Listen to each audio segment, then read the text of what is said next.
that absorb the bioplasmic body or soul of that person just killed. The bioplasmic body is then downloaded from a computer into the cloned body of an individual.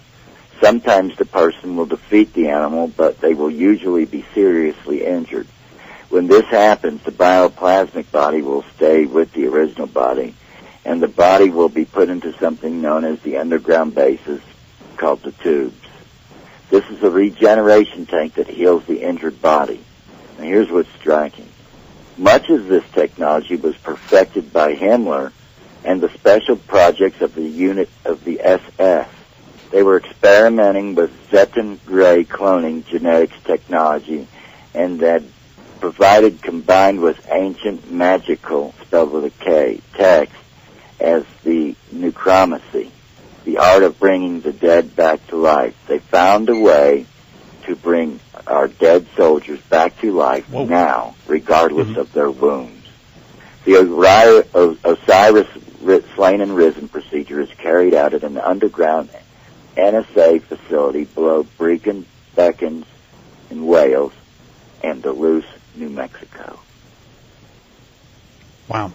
So it's they can bring him back to life. Stuff. Yeah. So they can bring him back to life. Yes. And I've got a picture of the magazine and the picture of George Bush's clone. And you can clearly see the device. Mm-hmm. And so, does that answer anybody's questions?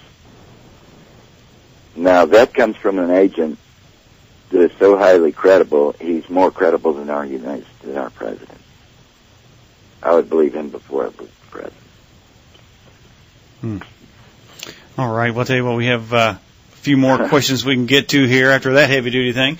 That's pretty heavy. What do you think, this is from the Fast Blast, what do you think is the best thing for people to do to protect themselves physically, spiritually, and mentally from reptilians?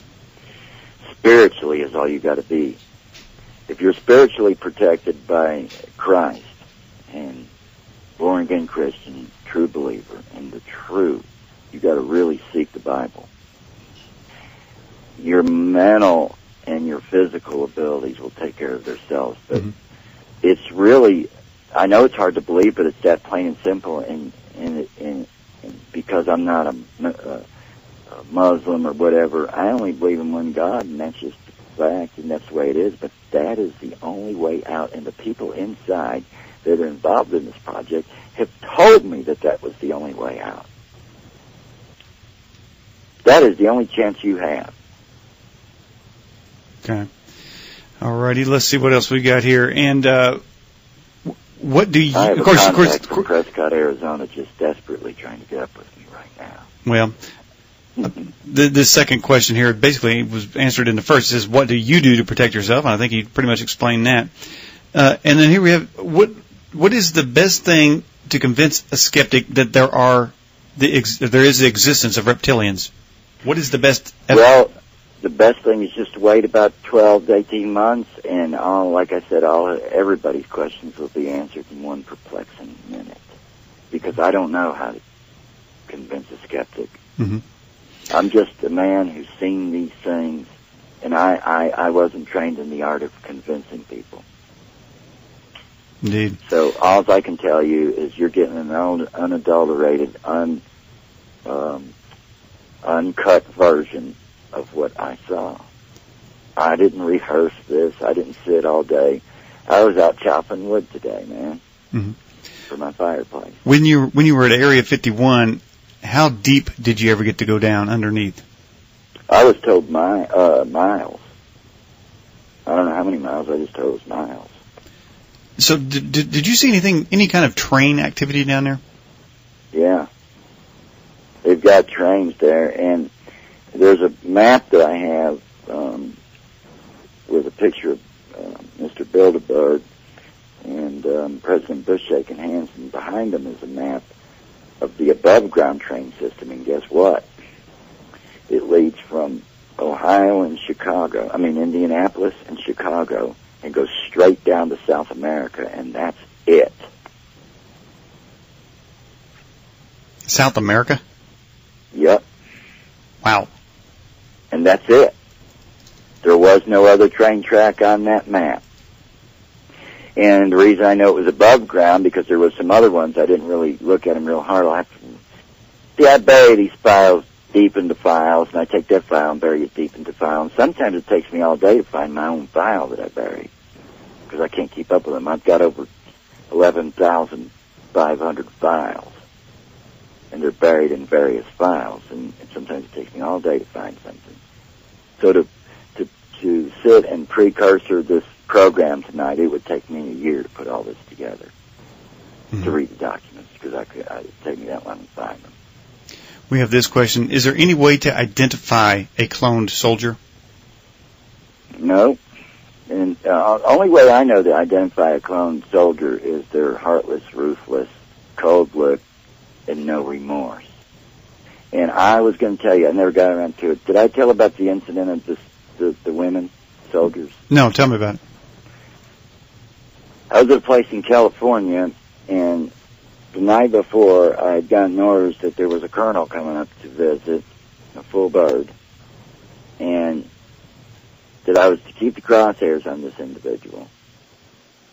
And if he made any attempt, there would be a sergeant major that was going to be standing on the right-hand side of this brigadier general who was meeting him.